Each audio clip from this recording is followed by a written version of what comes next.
طبعا كل الشكر لزمايلي اللي عدوا تقارير النهارده، علي نحال مونتير، وطبعا محمود سعيد رئيس التحرير، وقراءة محمد عبد العال. اكيد معانا اخبار ومعانا كواليس ومعانا تفاصيل، عشان كده نطلع فاصل عشان نستعرض اهم ما جاء في عناوين حلقتنا الحصريه.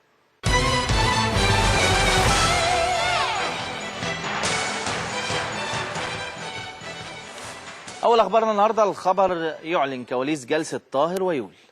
طبعا كان في يعني من ساعه من دلوقتي كان في جلسه مهمه جدا جمعت بين المهندس محمود طاهر رئيس النادي الاهلي ومارتن يول المدير الفني، واتكلموا مع بعض في بعض النقاط الهامه جدا اللي بتخص الفريق قبل اجتماع مجلس الاداره اللي بيعقد في هذا التوقيت. يمكن مارتن يول حدد معظم طلباته في المرحله الجايه، وتقريبا بيتكلم في 4 صفقات هيكونوا موجودين. كان في صفقه اتكلمنا عليها وقلنا لكم ان الصفقه دي خلاص مارتن يول استقر عليها، كمان بنقول لكم الصفقه دي انتهت للنادي الاهلي. تعالوا نطلع نشوف احنا قلنا ايه ونرجع نتواصل.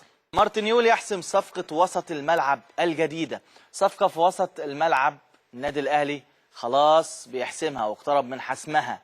صفقه مهمه جدا. مارتن يول يمكن شاف 2 لعيبه، حسم لاعب منهم وهو لاعب مميز جدا وبيلعب في نادي غير جماهيري ويعتبر من أندية الصعيد. دي الصفقة اللي مارتن يول حسمها. النادي الفيوم، المحافظة الفيوم اللي هو تبع الصعيد، والنادي المقصة واللاعب دونجا. الخبر يكشف صفقات الزمالك للموسم الجديد. الزمالك